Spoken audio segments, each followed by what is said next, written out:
Actually ముఖ్యమంత్రి చంద్రబాబు నాయుడు గారి గొప్పతనాన్ని ఒక విషయంలో ఖచ్చితంగా అప్రిషియేట్ చేయొచ్చు. తాను బీజేపీతో కలిసి ప్రభుత్వాన్ని నడుపుతూ ఉన్నా కూడా ఇటు రాష్ట్రంలో కాంగ్రెస్ పార్టీని తన సంఖలో పెట్టేసుకోగలుగుతారు ఒక సంఖలో, మరోవైపు కమ్యూనిస్టు పార్టీలను కూడా మరో సంఖలో పెట్టేసుకోగలుగుతారు. అసలు తనకు ప్రత్యర్థి పార్టీలు అంటూ ఆంధ్రప్రదేశ్లో ఏవి ఉండవు ఒక వైసీపీ తప్ప. ఏ విషయంలోనైనా, మరీ ముఖ్యంగా కొన్ని కీలక విషయాల్లో కూడా చూడండి. ఇప్పుడు డిఎస్సిలో అక్రమాలు అని, అర్హులకు ఉద్యోగాలు రాలేదు అని చాలా పెద్ద సబ్జెక్ట్, ఇది చాలా పెద్ద ఇష్యూ. ఒక నిజంగానే అవన్నీ జరిగాయి అని చెప్పి కళ్ళ ముందు కనిపించే ఆధారాలనే నిజమైతే నిరుద్యోగులకు చాలా మోసం చేసినట్టు నిరుద్యోగులను.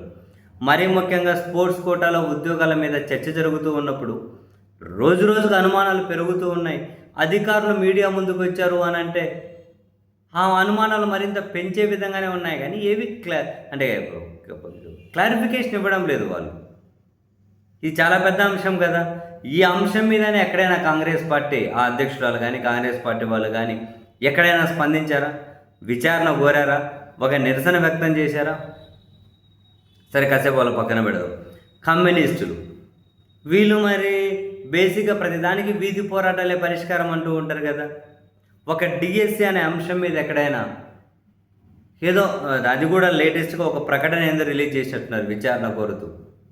మళ్ళీ ఏమైనా జనాలు ఫీల్ అవుతారు అనుకున్నారేమో.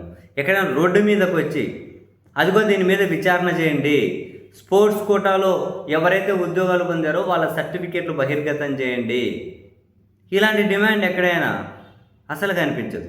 ఒక ఈ అంశమనే కాదు, కీలకమైన ఏ అంశాలైనా, అమరావతిలో భూ వ్యవహారాల మీదైనా వాళ్ళ ఉద్యమాలు పోరాటాలు అనేటివి నిరసనలు కనిపించవు.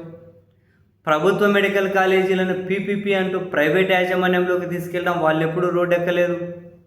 ఎంతసేపు ఉన్నా ఏదో కేంద్రంలో బీజేపీ తీసుకునే కొన్ని నిర్ణయాలకు వ్యతిరేకంగా వెళ్ళాలి, పెట్రోల్ డీజిల్ ధరలు పెరిగాయంటే రోడ్డు మీదకి రావాలి, ఇటువంటివి తప్పితే రాష్ట్రంలో ఇంత కీ ఇష్యూస్ ఉన్నాయి, వీటి మీద ఎప్పుడూ కూడా వాళ్ళు రోడ్డు ఎక్కలేదు.